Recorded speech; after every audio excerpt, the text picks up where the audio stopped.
Chemical properties में पहली reaction बहुत इंपॉर्टेंट रिएक्शन है, nucleophilic substitution reaction. Nucleophilic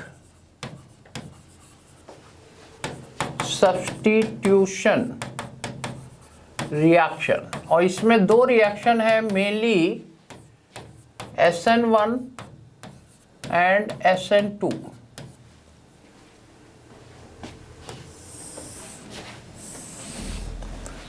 SN1 and SN2 reaction.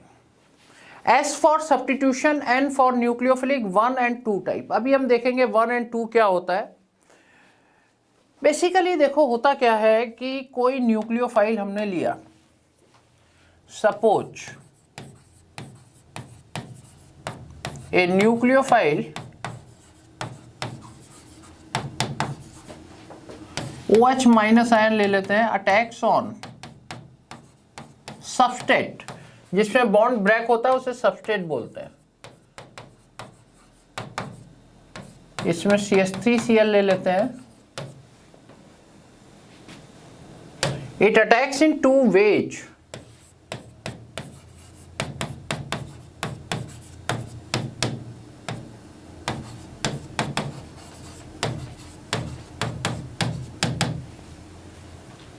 Number a bond fission and bond formation.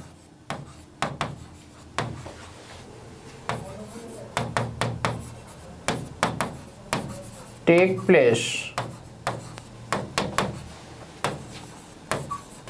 In separate step.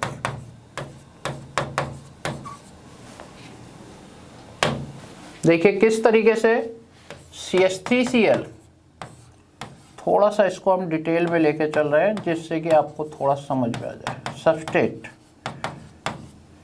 इसका bond break हुआ,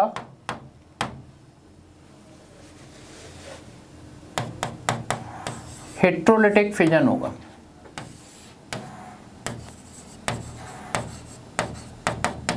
क्योंकि Cl is more electronegative, और CH3 plus बन गया प्लस Cl माइनस बन गया। ये बेसिकली स्लो स्टेप है। और अगले स्टेप में CH3 पॉजिटिव OH माइनस, this is the reagent.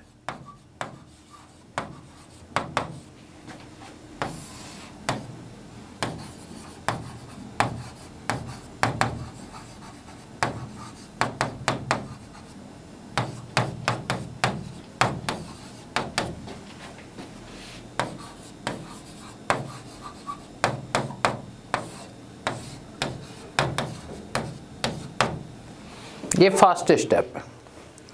Rate determining step slow step होता है। Rate determining step slow step होता है, तो यहां पर रेट डायरेक्टली प्रोपोर्शनल होगा सबस्ट्रेट के,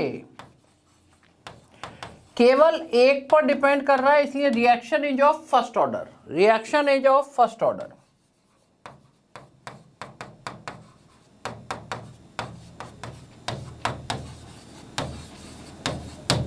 और इसी रिएक्शन को हम नाम देते हैं SN1 reaction. This is known as SN1 reaction.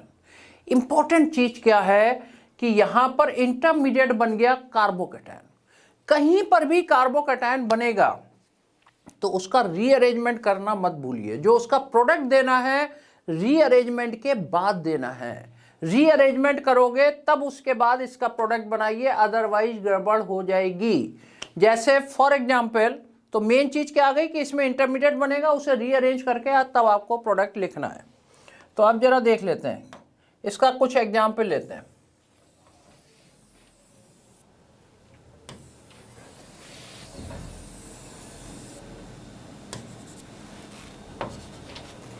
देखिए फॉर एग्जाम्पल SN1 के, जैसे मान लीजिए मैंने कह दिया CH3CH CH3 CH2Cl plus KOH aqueous, SN1 reaction हो रही है। SN1 रिएक्शन हो रही है। अब क्या करेंगे, तो इस केस में देखिए क्या होगा, थोड़ा सा मैं आइडिया देता हूं। तो इसमें ये बॉन्ड यहां से ब्रेक होगा, समझिएगा, पॉजिटिव चार्ज, ये प्राइमरी कार्बोकैटायन हो गया। अब प्राइमरी कार्बोकैटायन रीअरेंज होगा और ये यहां से हाइड्राइड शिफ्ट होकर ये कन्वर्ट हो जाएगा टर्शी कार्बोकैटायन में।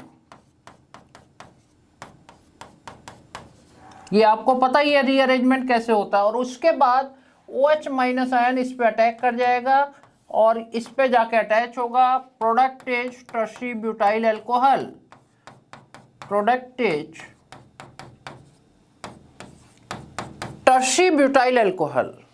ये नहीं कि यहां पर Cl लगा हुआ है, Cl हटाया और OH लगा दिया, यहां पर क्या बन जाएगा, टर्शी ब्यूटाइल अल्कोहल की फॉर्मेशन हो जाएगी। तो ये बात ध्यान रखना, मैंने एक एग्जांपल से बताया कि कार्बोकैटायन बनाओ, अगर वो रीअरेंज हो सकता है तो उसे रीअरेंज करो, मोर स्टेबल बनाओ तब OH ग्रुप अटैच करना है, राइट। अगर SN1 है, SN2 में क्या होता है कि दोनों ही एक ही स्टेप में होते हैं और उसे हम इमेजिनरी स्टेट से रिप्रेजेंट करते हैं, ट्रांजिशन स्टेट से रिप्रेजेंट करते हैं। देखते हैं,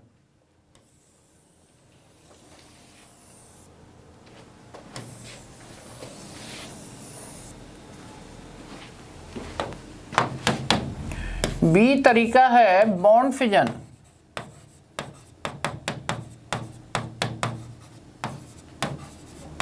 and bond formation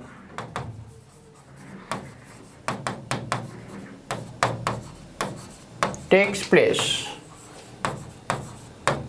in a single step.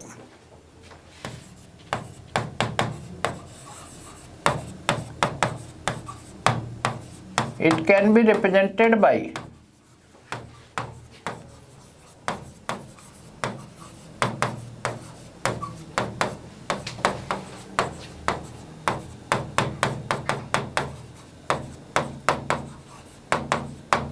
Transition state, CH3Cl और एक ही स्टेप में OH माइनस आयन यहां पर अटैक कर गया। तो एक ही स्टेप में बॉन्ड टूटेगा और नया बॉन्ड बनेगा। इसको हम कैसे रिप्रेजेंट कर सकते हैं, देखिए इसको हम कैसे रिप्रेजेंट करेंगे। ये H है, CH3,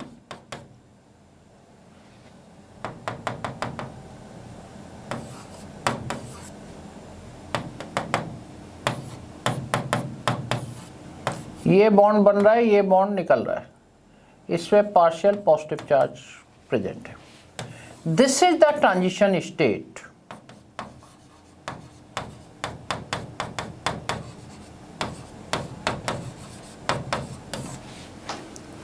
और इसमें क्या होगा कि रेट दोनों पर डिपेंड कर रहा होगा, यहां किसी एक पे तो बोल नहीं सकते। इधर से बॉन्ड टूटता जा रहा है, इधर से बॉन्ड बनता जा रहा है। दो क्वेश्चन है यहां पर, हाइब्रिडाइज्ड स्टेट कार्बन की क्या होगी। तो sp3d तो हो नहीं सकती 5 की वजह से, क्योंकि d सब शेल तो है नहीं।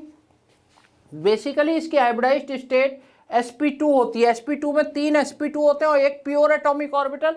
जरा समझने की कोशिश करते हैं, यहां पर ये sp2 होती है, ये 3 हो गए sp2, राइट। और ये हाइड्रोजन इस पे ओवरलैप कर गया और एक इसका प्योर p एटॉमिक ऑर्बिटल, इसमें इसके 2 इलेक्ट्रॉन आ जाएंगे लाइक दैट, और इसके 2 इलेक्ट्रॉन यहां से निकल रहे होंगे इसके साथ। एक पॉइंट पर इसमें 4 इलेक्ट्रॉन होंगे, बिल्कुल विद इन नो टाइम होंगे, और ये निकल जाएंगे। फिर ये एक एक इलेक्ट्रॉन डिस्ट्रीब्यूट हो जाएगा इस ऑर्बिटल में, और ये हाइब्रिडाइज्ड स्टेट इसकी कौन सी हो गई, sp2 हो गई। बट द शेप एज पांचों एक साथ लगे हुए हैं, ट्राइगोनल बाइपिरामिडल, ट्राइगोनल बाइपिरामिडल, बिल्कुल स्पेशल एग्जाम्पल है, स्पेशल एग्जाम्पल है। तो hybridized state of carbon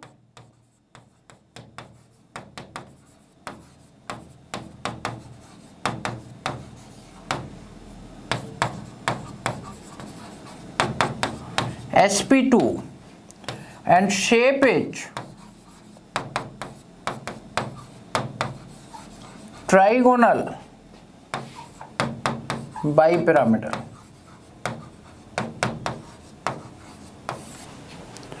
trigonal bipyramidal इसका शेप हो जाएगी। और रेट किस पे डिपेंड करेगा, दोनों पर डिपेंड कर रहा है, इसलिए ये सेकेंड ऑर्डर होगी।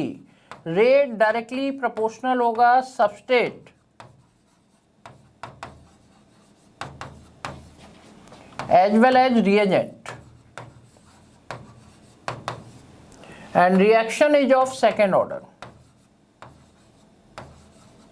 इसी को SN2 कहते हैं। दूसरी इंपॉर्टेंट चीज, इसमें कोई इंटरमीडिएट नहीं बनता है, तो कोई रीअरेंजमेंट नहीं करना है, सीधे जहां Cl लगा वहीं पर लगा दो OH, वहीं पर लगा दो OH या न्यूक्लियोफाइल जो भी है उसे अटैच कर दो। दूसरी बात, अब हमें कैसे पता चलेगा, यहाँ तो मैंने दोनों का एक ही एग्जाम्पल में दोनों चीज़ें लिख दी, हमें कैसे पता चलेगा कि ये मेनली SN1 देगा या मेनली SN2? तो ये सबस्ट्रेट की टाइप पर डिपेंड करता है। और सबस्ट्रेट की टाइप पर कैसे डिपेंड करता है, जरा इसे देख लेते हैं।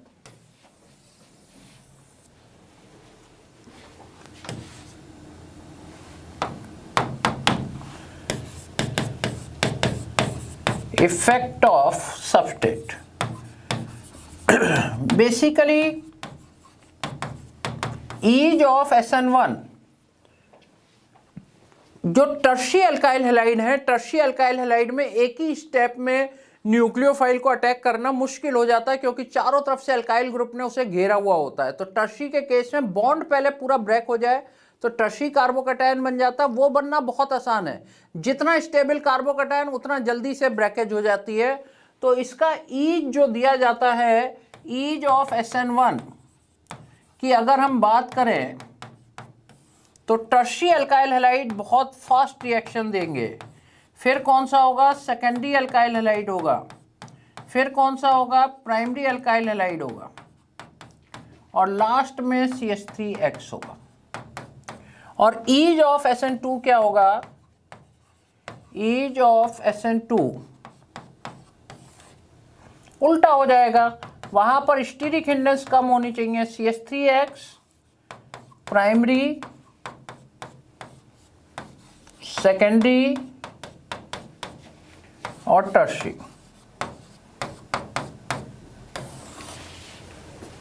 CH3X primary, secondary, tertiary, right.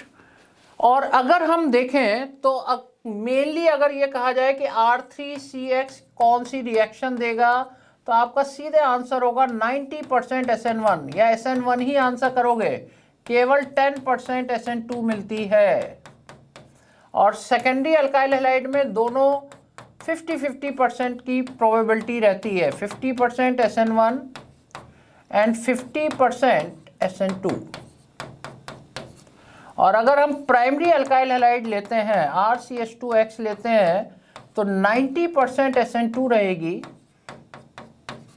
And केवल 10% SN1 रहेगी, 10% SN1 रहेगी। तो ये आपको ध्यान रखना पड़ेगा कि कहाँ पर कौन सा है, कहाँ पर दोनों हैं, इस चीज़ का ध्यान रखिए। अब इसका हम थोड़ा सा स्टीरियोकेमिकल एस्पेक्ट देखते हैं, और उसमें एक आइसोमेरिज्म होती है, ऑप्टिकल आइसोमेरिज्म। तो थोड़ा सा आइडिया ऑप्टिकल आइसोमेरिज्म का लेते हैं कि ऑप्टिकल आइसोमेरिज्म क्या है, तब हमें इसका स्टीरियोकेमिकल एस्पेक्ट पता चलेगा।